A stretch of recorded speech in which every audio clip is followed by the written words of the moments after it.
One of the things I'm fond of saying is that the curriculum is not the goal. Mastery of the curriculum is not a goal.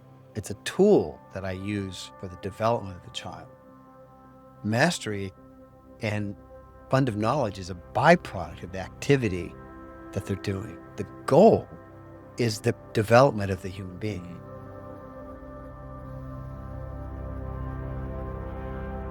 Today here with Rob Lanier, and we're going to be talking About Waldorf education, Waldorf institutions, and anthroposophy in general. So I hope you will join us for all of these, and we're going to jump right into education. Good. Yeah. So people come to Waldorf schools for different reasons. We like that they are coming because this is a specific thing that we do from this anthroposophical perspective, but frankly, they come from a lot of reasons.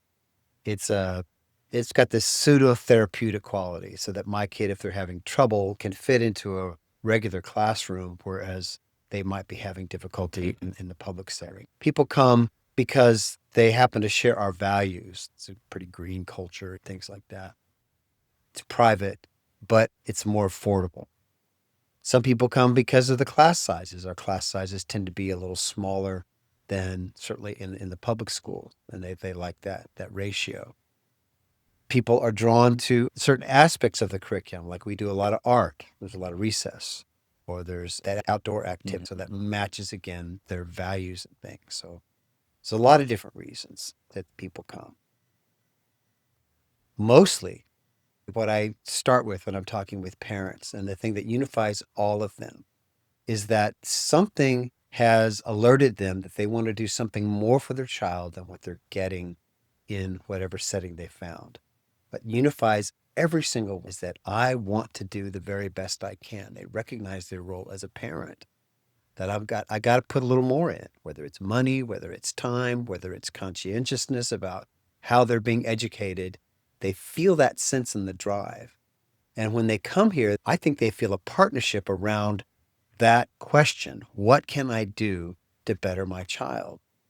And the grand flexibility about Waldorf education is that it's not a pat answer. It's not a program that says, here, do this and complete all these modules, and then you will be set for life, or that's going to set you up. The pedagogy is an ongoing study and research. What is the enigma of the human being? And how do I answer that with the curriculum? So there's a couple interesting nuggets that Steiner says that lead us. And one of them is education is about removing obstacles to learning. It's not about putting something in. There's a picture of the human being in its natural and healthy state, that we are spongy, and we're just going to absorb the wonder and beauty of the world around us, natively interested in the world. But what we see is that children have different obstacles that come in between them, and how to do that. And the teacher's role, rather than sticking something in, is to identify, what can I hold back? What can I to help the child experience that? As you say that, I am imagining, or I'm remembering my experiences with children in public school, and the education system as it is tends to put obstacles in the way rather than remove them. Yeah. Public is a grand thing, isn't it? That we have this country that believes and knows that education is going to be one of the best things that we can invest in to ensure freedom, happiness, well-being for us as a country. That's true. But with the money coming down on top, how else do they account for what they're doing? And so we get fixed models. It's very hard to change. In removing obstacles to learning, what we have is a developmental model that identifies characteristics of each stage of life, right? And then we are looking for what Steiner would call the right protective gesture for each grade. So we really know with children, with little tiny kids, toddlers and the rest, we know we have to create this protective bubble around them because they're not ready for the assault of the senses in our culture. Everybody feels that. We dim the lights, we mute the colors, we have simple foods, we talk in soft tones. That's natural and normal. And you walk into our kindergartens and you can feel that. You can see that, how active that gesture is. There's really interesting work when you get to the grades is that now that bubble is opening up a little bit, but it's not completely ripped away. There's something distinctive about each grade. What is that protective gesture for first grade? And how is it different in second grade? And so it's always expanding. And it's a boundary that's permeable, just skin, right? Cells. It keeps some stuff out, it's letting some stuff in, and it's a teacher's work.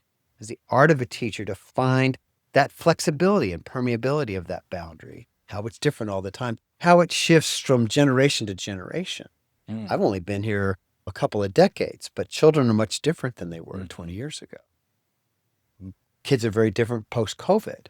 So what does that mean for that work in there? And our curriculum allows us to ask that question all the time. It's a delightful thing, a challenging thing for the teacher because you're always questioning not just content, but also in tempo. What else can I add in that might speak more to the particular constellation in my class right now? So that's a gift. So we have a specific developmental model and then the permission to work with this artistically and intuitively as the kids go through the grades.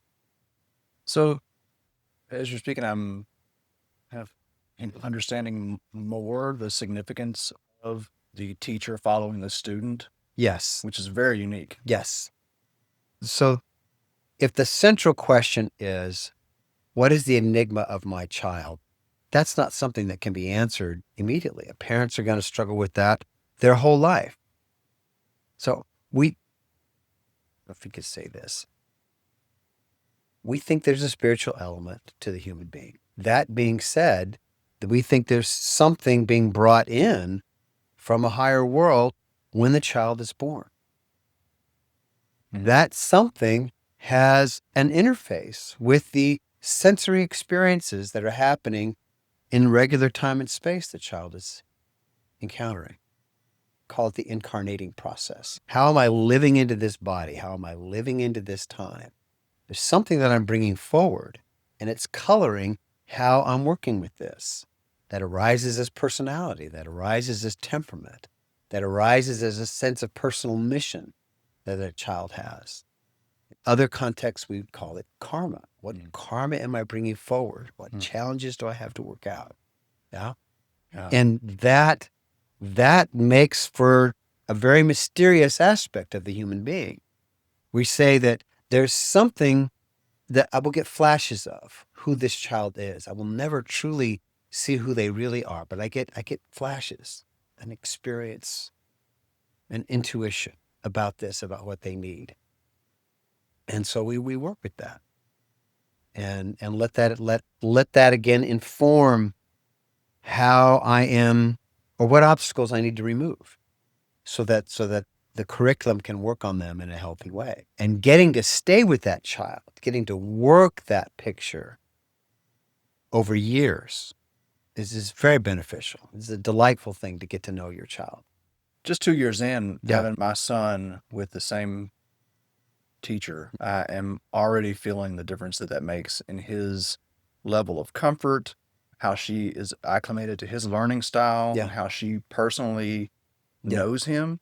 Yeah. And I'm noticing how that component impacts my relationship with the school. Yes. The institution itself. Yeah. Yeah. The opportunity for that kind of partnership, very gratifying to have another adult in the circle of family who knows my kid. And it's a tremendous gift for parents. I'm biased here, but we thank God. We say God at home every night at dinner. We have our little circle of thanks every single night.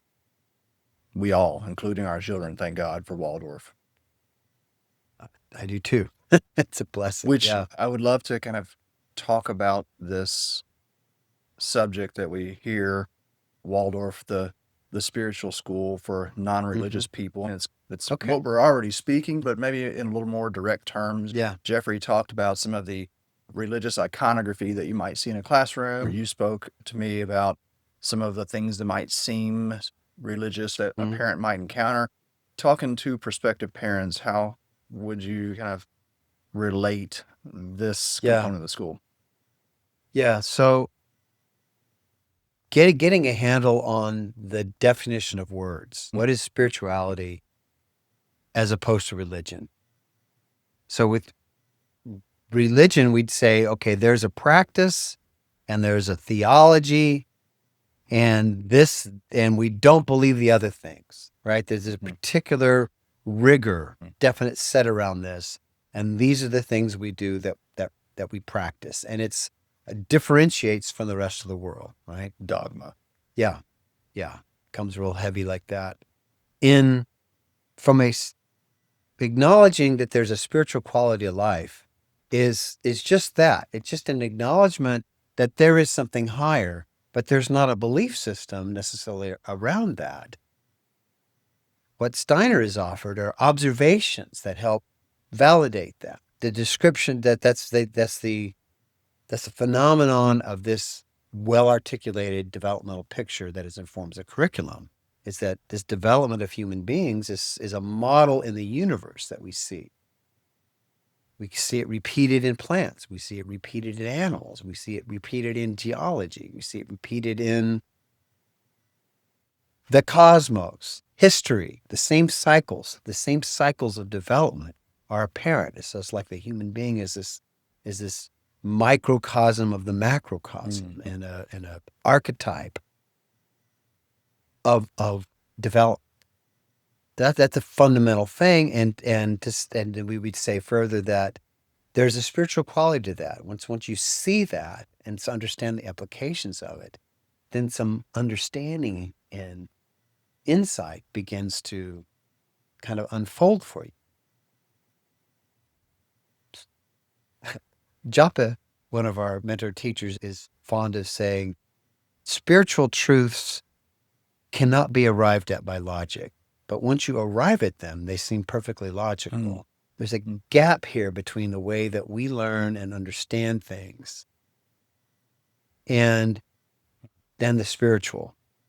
Religion in our culture has been the holder of the intangible things that aren't logical. And they say, oh, we just have to have faith in believing that there is this other thing out here. That's the holder. Anything that doesn't fit in the realm of what can be experienced in the senses, what is concrete, what can be proven through science and the rest, belongs in the realm of faith. And for most folks, well, then it doesn't really have any kind of tangible reality. Philosophy, a spiritual science, is really a path of having direct perception of the spiritual. So, in terms of personal development, growth, and the rest, and coming to a place where you would have direct perception of the spiritual world involves this notion that there are organs of perception that you have to actively cultivate and develop. It's part of what humans will become like in the future. And you can do some of this work yourself by taking up that intentionally. It's not very different from many other paths of what esoteric development or personal development. The Buddhist path is a very much part of foundational piece of this, doing the same thing.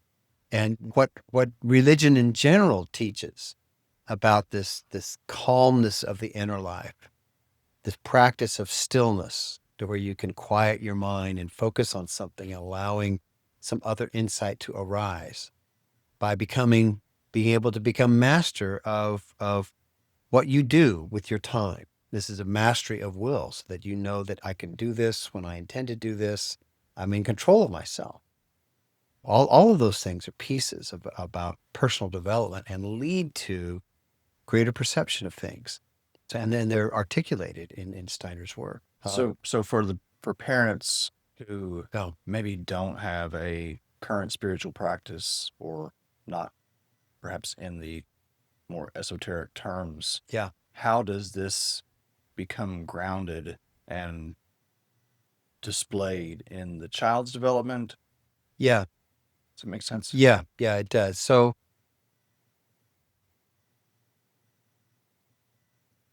this quality of developing the personal self is something that we talk with teachers about.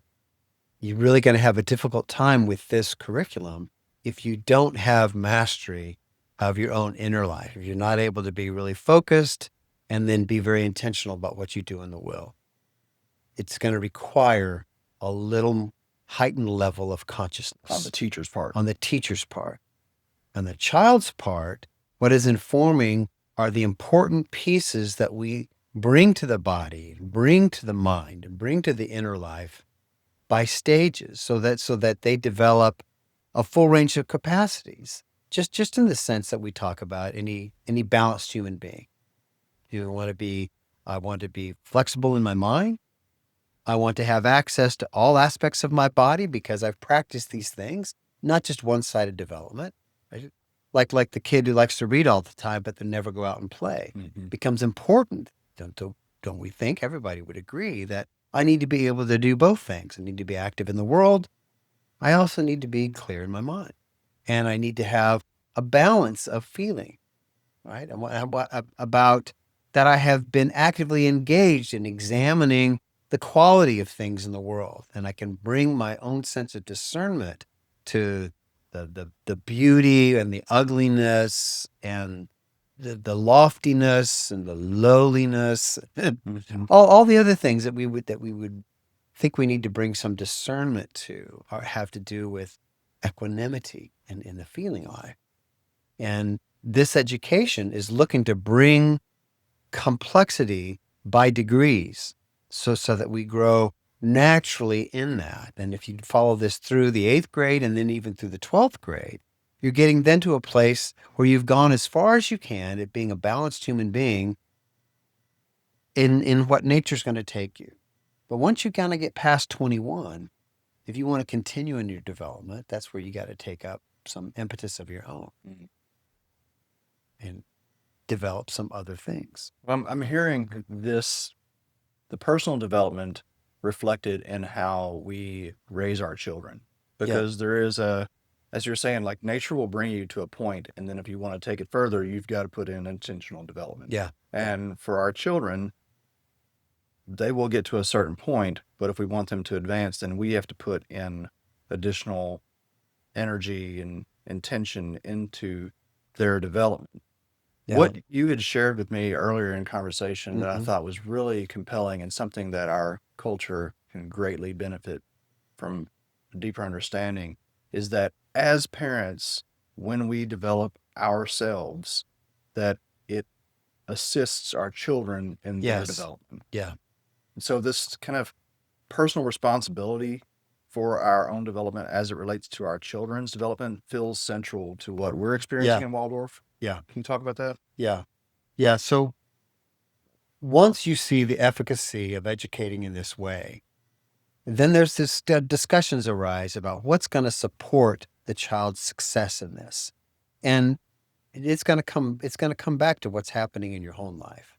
It's going to come back to what do you do habitually, or what is your relationship like with your child?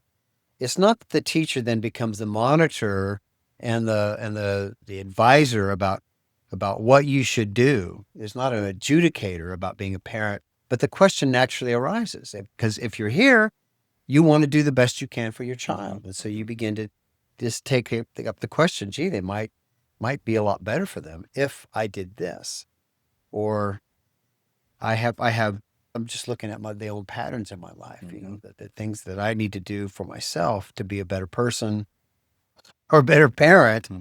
And another place may not call you to that necessarily because you don't see how it impacts their well-being. So then we want to provide a place where parents can explore what do they need to do for their personal growth.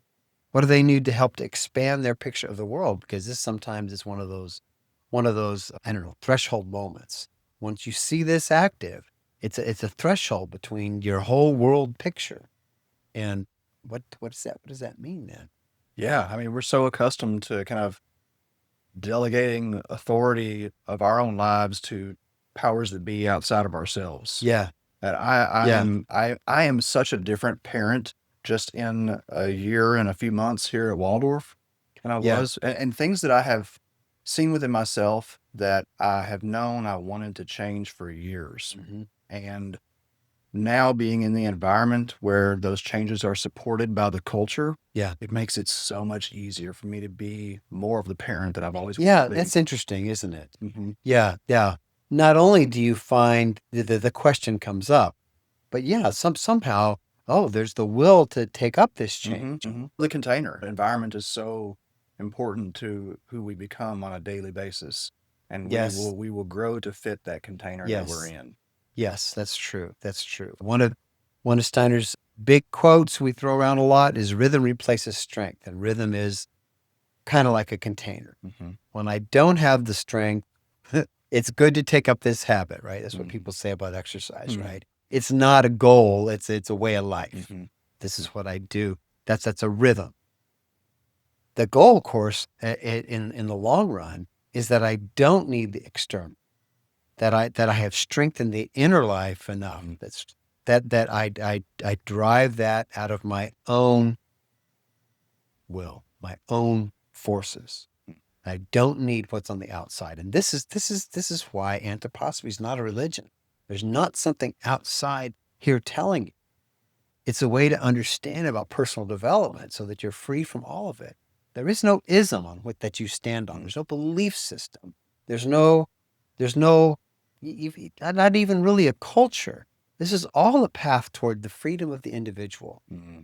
And that's what we say about our children. We raise children in such a way that they will go out into the world and able to do their own creative work, freeing them to do whatever they choose. And children that are raised in this way choose good things for themselves and for the world. Hmm.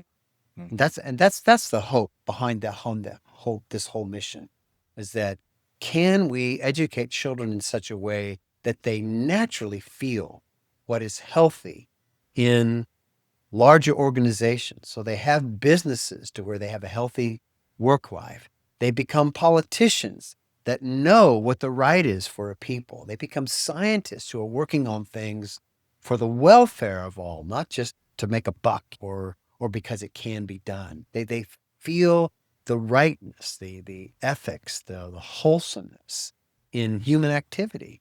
They become agents for the evolution of humanity. Well, that sounds like what you were directly sharing with me about Steiner's view of education Yes. as its role of helping humanity evolve. Yes. And can you Yes. speak a little more directly to that? Yeah. Yeah. So there's a that's the invitation to do personal work.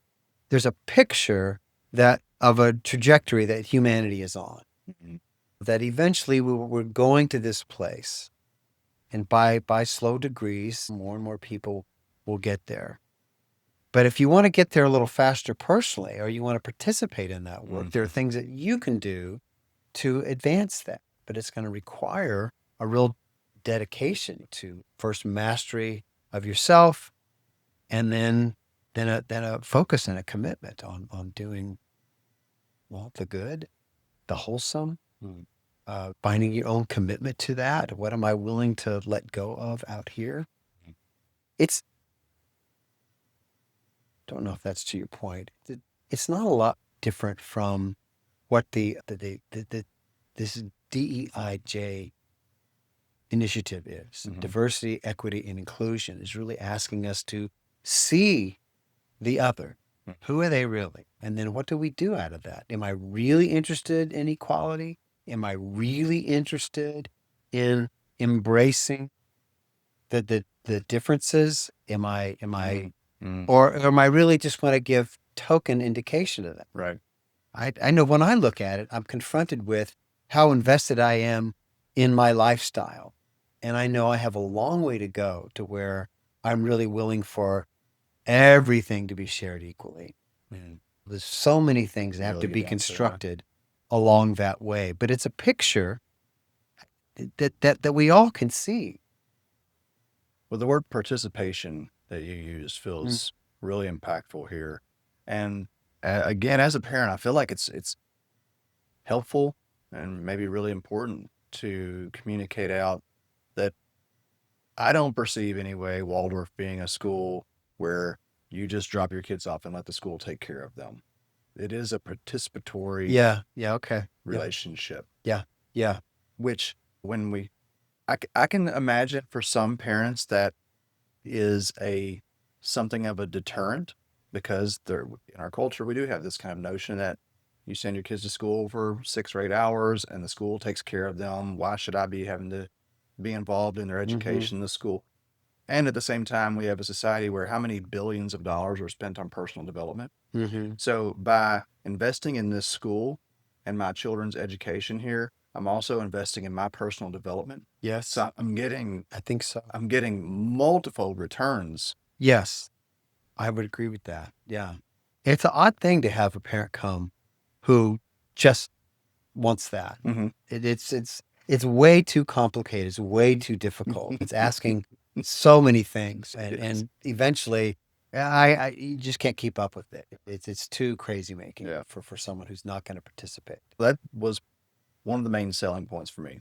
I taught middle school for Mm-hmm. 7 years in public school Mm-hmm.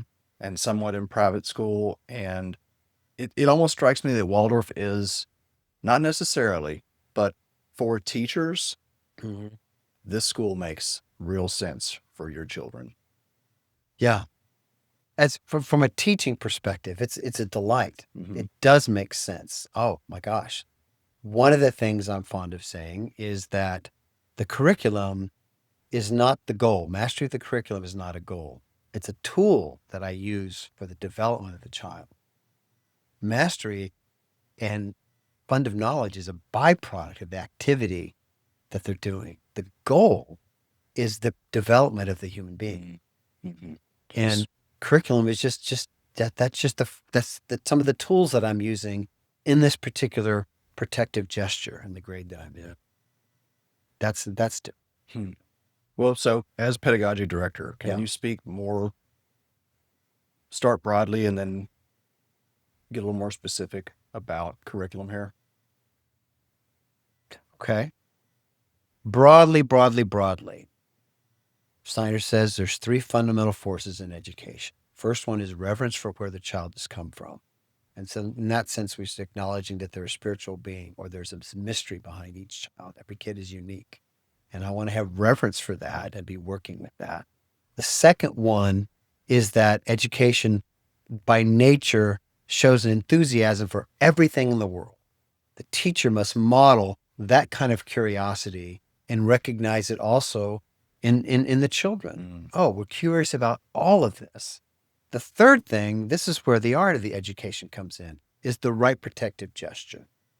And so then we find what type of stories, what types of science, what types of activity is right for a certain age, and we expand that circle as we move through the grades. So does fairy tales meet the first grade children because they're moralistic stories, and right always triumphs. We know exactly what to do with evil.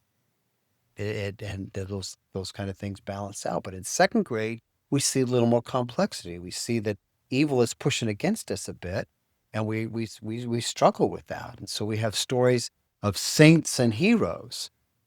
Oh, obstacles that they find in life. We balance that also with fables, where we see the foibles of people that think they know, but then fall. So there's the very divine, and then there's the foolish that we can laugh at. Nature of second grade. But in third grade, there's another change. This is one of the things that's unique to Waldorf education is the 9-year change. The 9-year change is literally a soul crisis when the child discovers that, oh my gosh, I have my own inner life.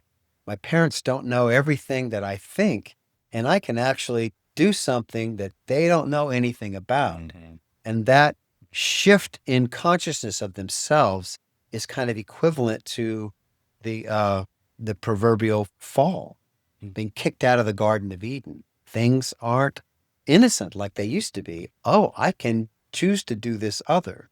So it's the age of accountability. So third grade curriculum is that are of a brave, practical nature, because if you're not in the garden, you have to survive in the wilderness. To survive in the wilderness, you got to know practical things. And so it's time to learn how to measure, to learn how to tell time, to learn how to, build structures, to learn what gardening is about, more knowledge about the seasons.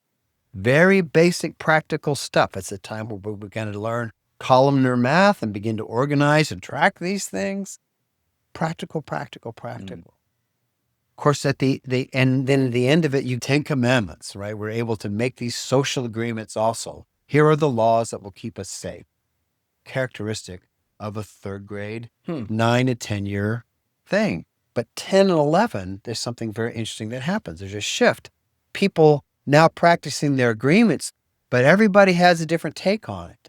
And so now we're wrestling. The children wrestle and kind of contend with each other about whose interpretation and which way are we going to do it? How do we get along? And there's a lot of friction. We find that very characteristic of fourth graders. And we have a set of stories that we like to meet them with. These are the Norse myths where we see these gods that are contending and fighting with each other. And we have the wise Odin who can see it all is going to lead to destruction. It's going to come to a Ragnarok, or it's all going to go to hell if I can't get this right. And he keeps making an effort to work things out and resolve, and he can't avoid it. It does end in a Ragnarok, and it all kind of gets dissolved and then rises again out of the ashes. And that's characteristic of the fractious nature of being 10, 11 years old. And then we come into fifth grade, the goal of the fifth grade, where we see the capacity to have empathy for each other. Oh, yes, these are the rules. These are laws of getting along. And I can appreciate differences. And this quality of empathy emerges to where we can be in harmony. And we actually do that. We teach three-part harmony for the first time. We teach world history. It's the first time we get really solid history. Up to now, it's kind of been story-esque, fable-esque, legend. And now we get into real history, and we're going to look at India. We're going to look at Persia. We're going to look at Egypt, and we're going to look at ancient Greece and move into this golden nobility of the true, the beautiful, and the good, and how that balances out. And it's really characteristic of the 12-year-old that they are able to have this lovely, harmonious, kind of like the apex of childhood, right before adolescence, right? That's it. And that's exactly what they look like. And so the curriculum, we say we're meeting what's going on in the soul life of the child. We would say we bring these feeling aspects of the curriculum to work on the will life of the child. This is what's happened, but they're not wakeful here. They don't have a lot of discernment about what's going on. All these experiences are new. But if I bring the feeling content of the curriculum like this at these different places, then the work that they do, is meaningful, and it's something that they can do. It becomes very, very tangible, and it strengthens that will force, and it's building a sense of, I understand the world I'm in, right? Got a comprehensive world picture that makes sense, and we gradually expanding this circle. This picture. Wow, I'm learning a lot. Isn't that cool? Yeah. Can you talk 6th, 7th, and 8th as well? Yeah. So then when you get to sixth grade, this crisis of adolescence is very much another inner storm. The body is going through its stuff.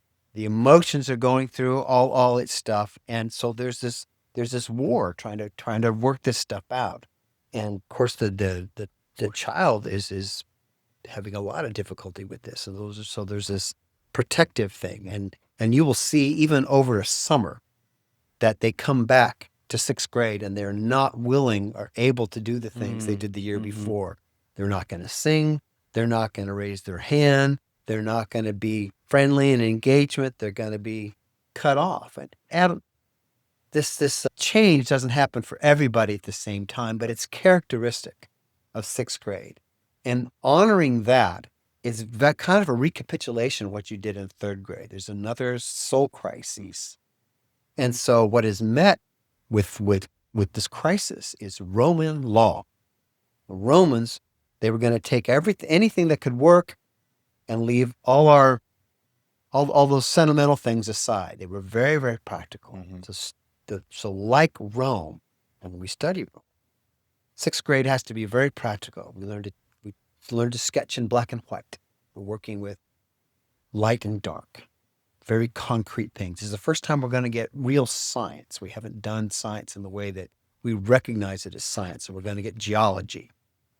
What is the foundation there? Sometimes we'll start astronomy there, just beginning pictures, right?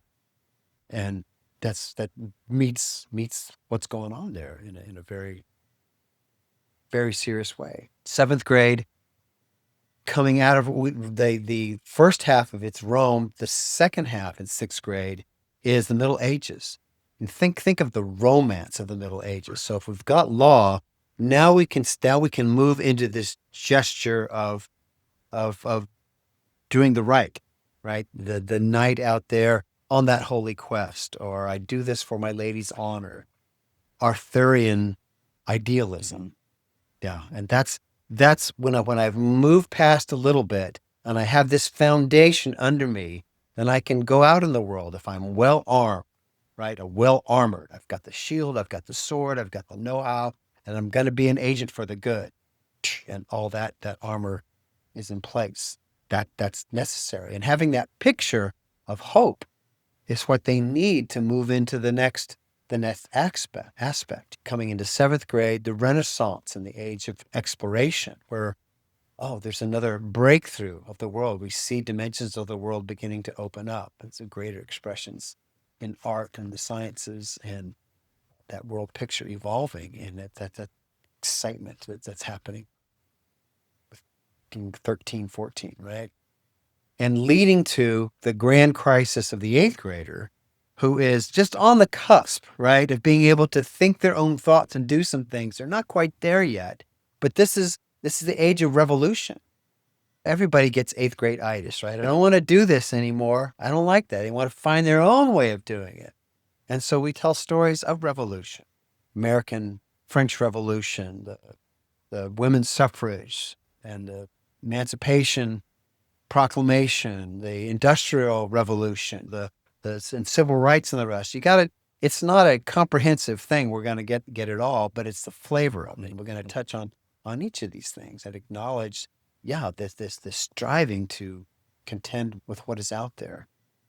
And so we've added clear sciences up into the middle school. We're doing physics and higher math, all the rest of the things. So that's just just general description of some of the themes in the school. I didn't realize match. It was progressive like that. Yeah. So that's what I mean by that protective gesture. It changes, right? Yeah. And okay. So every school has got their curriculum that they do for every grade. We just want to make sure that the stories we're bringing are aligned with what we recognize from this picture of soul development. Yeah, it's not just content. I'm not just trying to cover the masses of content. I'm trying to bring stories that are related to the kind of inner struggle that they're having. And that's how we learn. Or one of the most potent ways we learn is through stories. Story. Throughout this progressive development, Yeah. Is it explicitly stated to the students that this is comparable to the stage you're in? I mean, we as parents hear about the 9-year change. How much of that is directly communicated to the students? Not really that much. I think that they recognize, there's a difference. They know that the third graders go on a farm trip, right? And then we know they go to Cumberland Mountain. We're going to see the geography expands. That's a fourth grade thing. They know the pentathlon in the fifth grade, but they don't really have a picture of their development. There's one lens that I pull back a little bit in sixth grade, or curtain that I pull back. In the pentathlon, they will go to this event with other Waldorf schools, and they're going to do these 5 classic Greek sports, and they're separated into teams based on their temperament, and they don't really know what that is. Okay. We know what that temperament is, but the kids don't know. I always tell my kids in 6th grade about temperament when they come back. Okay. We'll pull that Afterwards. lens back a Yeah. little bit. And so just beginning to have some picture, because I look back in middle school, I start having the kids come to my parent teacher conferences. I'm going to talk directly to them. Yeah. You have a responsibility. Yeah. You have a consciousness. So this is not about us deciding. It's about you now. Mhm. And so I start then to share with them. So if they have questions around that, I say, yeah, this is what that is. I don't bring all the psychology, Mm.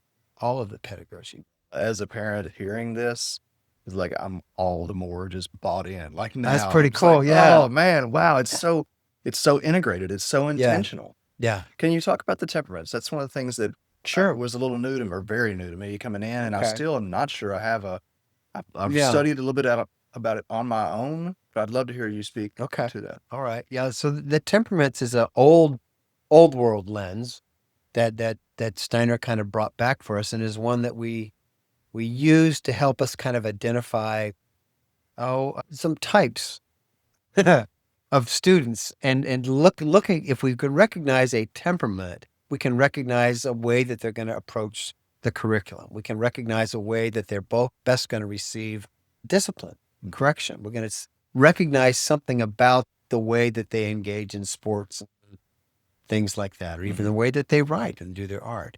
So the temperaments are a sanguine temperament, or a choleric temperament, or a melancholic temperament, or a phlegmatic temperament. They have a relationship to the 4 classic elements also. So and the elements are earth, water, wind, and fire, right? And the picture in chemistry, we would say that we use a heat to move something from one state to the next, right? Or I can do something opposite and move in the other direction. But we recognize how I can move an element from different states, from a solid state to a liquid state, gaseous state, plasma state, like that kind of. So that's a real description. It's not just an artifice that we put on. So, but we could say that there is a relationship between earth and the melancholic student. There's something heavy about the melancholic student. We could say there's a relationship with water and the phlegmatic student. We can see that. We can see this in the actual physical type. It's reflected in their body primarily. We see it in the way that they think and the way they relate and their likes and dislikes and things like that. But what often appears to us, the first clue is a physical body type that is a. So the sanguine has a relationship to air, and the choleric has a relationship to fire. So the deep thing that Steiner would say about temperament and what gives it its veracity, its reality, is that when a child is being incarnate, body, the ego, the part that is joining with the heredity body and the physical body, has a relationship with a certain aspect of the physical body a little more strongly than the other parts. So say your ego has a stronger relationship to the heaviest part of your body, bones, things. That's going to result in a melancholic temperament. If your ego has a relationship more prone to the fluid and glands of your body, that's going to relate to phlegmatic. If your ego relates more to the neural aspect of your body, that's going to result in a sanguine temperament. And if it relates more to the blood, it's going to revolve into a choleric temperament. And you can see with the melancholic child, you can see a child that it's a tough one because their sense of self is so grounded in the bones that are so immovable to things that life is heavy. There is a weight to the world. Pain is a little more deeply experienced. Pain, whether it's physical pain or whether they're empathizing with other, they they more deeply empathize with their mates about them and are moved by the darkness of the world. There's also have this desire to explore, turn over the rock and see what is under there. For the melancholics to acknowledge that the world is heavy, dark, and foreboding is very validating, and trying to talk them out of that will just drive them deeper into it, you know? A phlegmatic child, by nature of being kind of connected with the water, is very even in their own experience. They're not particularly moved by one thing or the other, you know, they kind of go with the flow. They're even keeled. Loyalty and stability is a hallmark for them, but they're not too involved in the inner self. Like the melancholic is really more prone to inner things and not so connected with the outer world. Phlegmatic is not connected with the outer world or the inner world too much. They're passive in that regard and are responsive to what happens around them. They are very comfort seeking. You can always tell a phlegmatic child because when they are distressed, what they need is the comfy chair or something to eat or some warmth or a soothing touch. Comfort seeking soothes the phlegmatic to get them back on that even keel, right? The sanguine child is not really attached to the inner stuff too much. They're very attached to the outer world. Their nerves and what they're picking up through the senses is everything to them. So they're very much like butterflies. You're fascinated with all that. They tend to be very bright and interested and engaged in everything going on out there. They don't have too good of memories. That's interesting because they flip from one thing to the other. They don't complete a lot of things. They just move and are fascinated. Very neural oriented. Melancholics, on the other hand, have very deep memories. Very, very good students. Yeah. Good memories. Now, the cholerics, relating to the blood, they have this balance between their understanding of the outside world and their connection in and of themselves. So there's this balanced thing, but there's this fiery quality to them all the time that makes them want to be in the forefront of things. They want to be always challenged. They always look for a challenge so that they can overcome that. They want to prove themselves out there in the world. This is the kid that wants to run before they can walk, to climb that tree before they can get down. They have some challenge. They can be tyrannical. They can be the bully because they're trying to force things and be in control. They want to be grown up before they're grown up. That competency is a drive for choleric personalities. And so you see children all fall on a spectrum somewhere. They're not just four types. Right. It's a spectrum, right? And so there's usually a flavor of two, even if they're completely opposite each other. Yeah. You'll see a flavor of two things. As adults, when we become aware of our temperamental tendency, we can see that our work really is to balance this out. I want to recognize, like for me, I recognize I'm a choleric person and I don't want to get that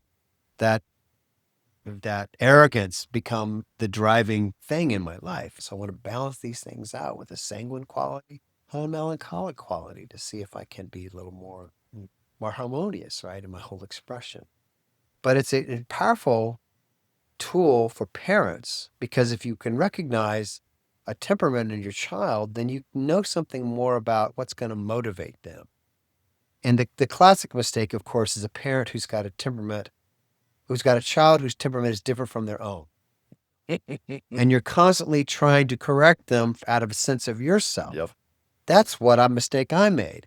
My wife was melancholic. I was choleric. Our child was phlegmatic, and we didn't get it. So why can't we get him to do anything? Why is he always just wanting to stay home? So that was a huge shift for us that brought a lot of peace, and also this aspect of, oh my God, now my parents really see me. I don't have to try and do something else. I'm understood. It's another aspect of recognizing the enigma of that human being. That's one of the key features in my parenting that I've seen change since coming to Waldorf, as I was speaking to at the start of this conversation. For many years, I've wanted to break free from the kind of cookie cutter parenting. Yeah. Like this is Sure. how children are raised. Yeah. And I mean, you've provided so much more context for me understanding these types, but coming into Waldorf and hearing the discussion around types, doing my own personal research on it, seeing the qualities in myself, my wife, my two children, other children that I have, and it has given me not just a framework, but I feel like permission to treat them differently, to Yeah. meet them where they are. Yeah. Yeah. Yeah. Which is different than just feeling sympathetic for No. whatever emotion thing they're going for. Think it's that's something kind of misunderstood about this. It's the potential for empowerment. Yeah. Again, it which I is. feel like that is central to what we're experiencing at Waldorf and what I really want to communicate to other parents when I'm having conversations. That this is a school that's going to empower you to be better parents. It's going to empower your children to be better citizens. Yeah. It's I think that's right. Yeah. It's very good. So Yeah. your personal history with Waldorf, how did you get involved in the school? Can you talk a little about? Yeah. Yeah, we had an interesting encounter. We were living in Windsor, Ontario. My wife was pregnant, and we were coming across the Ambassador Bridge into Detroit to a birth center for prenatal. Okay. And there was a woman there who was doing some work with this very expert midwife. And it turns out this woman's was Rahima Baldwin Dancy, who is a author of a book, one of the classic books in early Waldorf education called You Are Your Child's First Teacher. It's a book Heard of it. about that thick Yeah, that is okay. just a wonderful introduction to what can you do in the home that's going to support the healthy development from 0 to 7. But she had written this book, but she wanted to know more about birth itself. And so she was like our assistant midwife. No. And we found out the lead midwife in the program found out my wife was a psychologist, said, you need to read Rahima's book. And when she did read it, she told me, my wife told me that, and she's was a doctorate level psychologist. She said, all this study I've done on children, I've never read anything about child development that made any sense to me at all. But this makes sense. I think we should do these things. And so we started practically taking up things like that to change in our home. And the only thing I remembered was that this school had opened. I remembered reading an article about it because had been living in Louisville before this time. Okay. And I'd read that article with Janie's picture in there about this school opening up and the connection they had with the arts and spirituality and the rest. And I said, well, if we end up back there, that would be, I know these schools. We should take a look at it.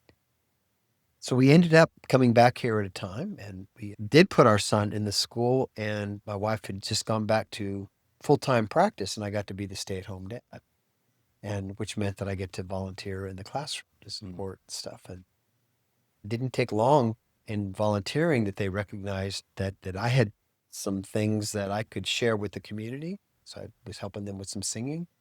And I recognized that I was really fascinated with how they were teaching. So I began to ask questions about what that was. And one of the teachers asked if I would come in and sing with their children. They asked if I would help with the class play.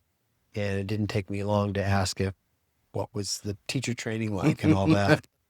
And for me, it answered questions about how do you teach children about beauty? How do you teach them about art? I'd been teaching in theater, in music, and that there's such a thing as truth in art was difficult out there in the world.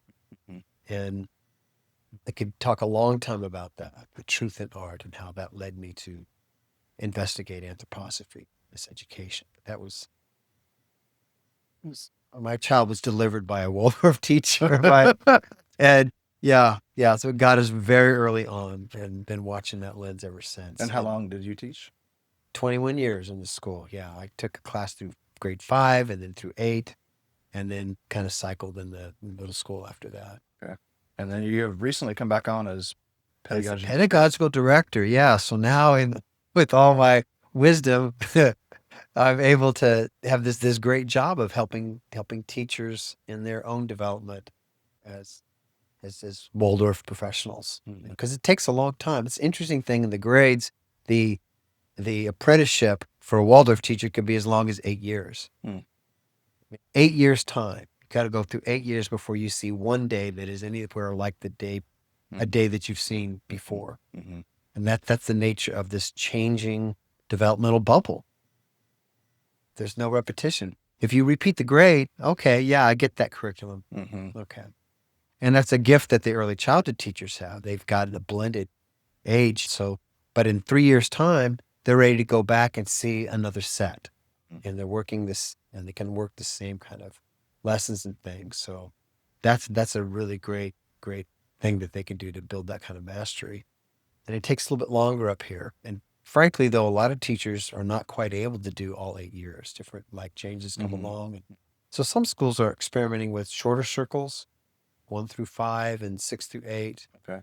Or even 3 circles. I've seen a couple schools actually that have a devoted first grade teacher, because there's so many unresolved issues from kindergarten that somebody doing this special bubble just with first grade is making sense in a lot of schools. I see a lot of kids come in at first grade too. Yeah. They don't go through the early. Yeah, and so there's some remediation that can still happen. So anyway, that was the remediation was definitely an experience of ours coming from 2 years of public school into Waldorf.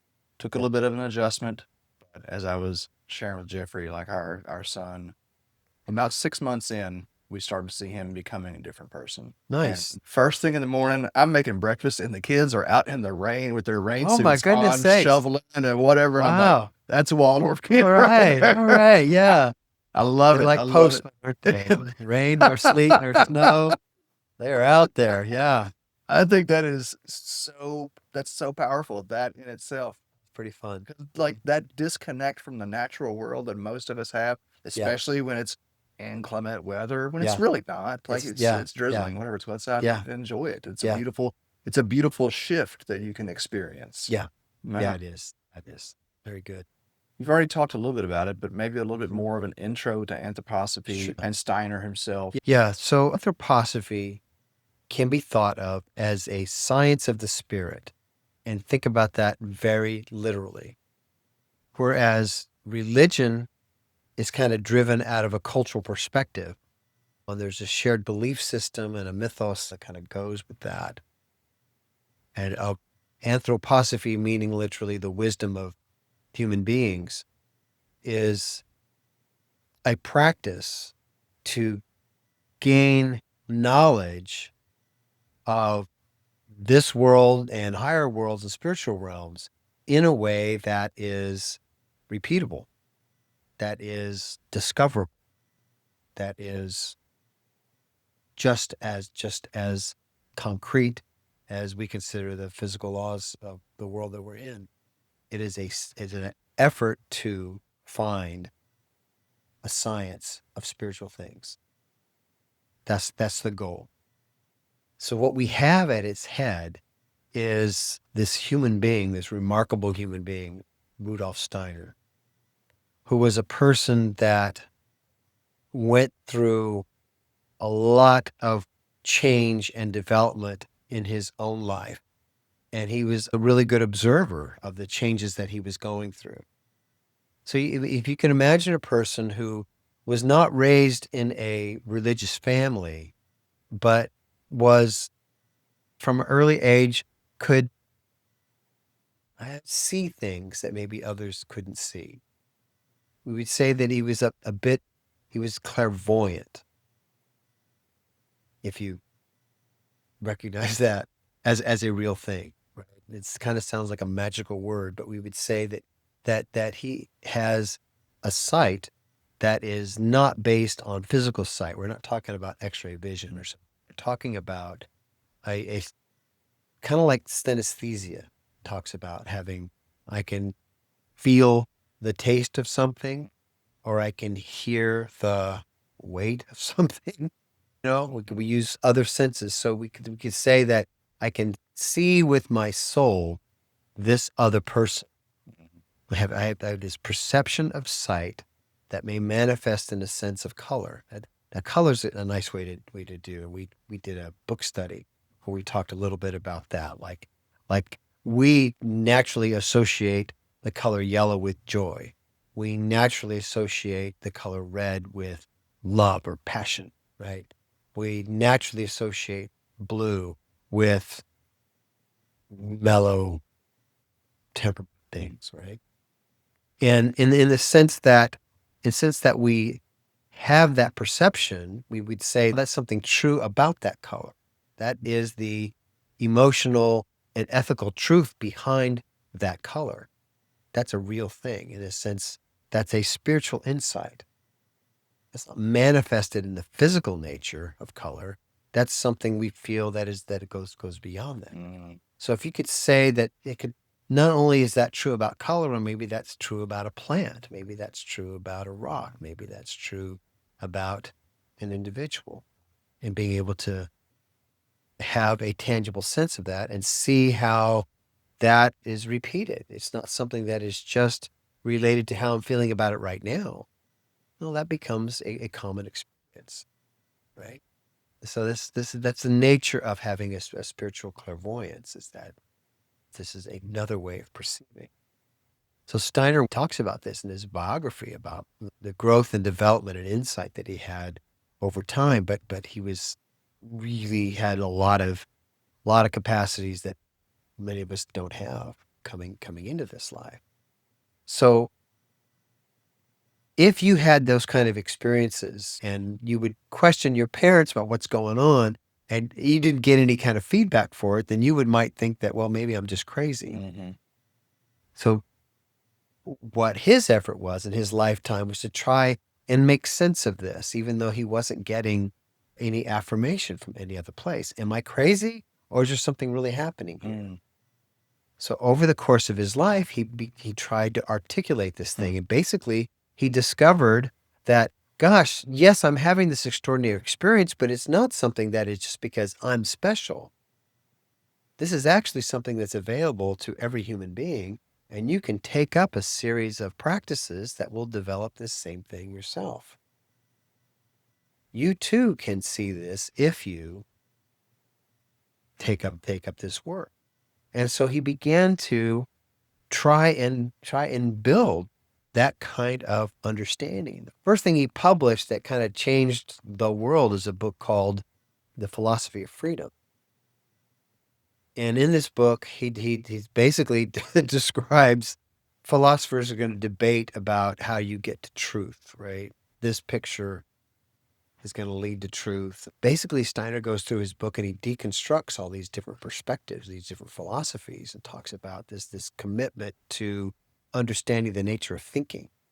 If you understand what thinking is, and that just the capacity to think about thinking is a path into perceiving higher worlds. Mm. But you have to be really diligent to unpack bias, prejudice, preconception, and judgment. So it's a very diligent mental exercise and a commitment to find that kind of clarity. Mm. But if you take up that work, it would be possible with clear thinking, clear and unprejudiced thinking, to arrive at direct perception of this higher domain. That's pretty fascinating. When he put that out there, he was a scholar. He was a Goethe scholar and had already done wonderful work. Mm. And the whole academic and professional community just rejected him as being a kook. Another one of those spiritualists. Yeah.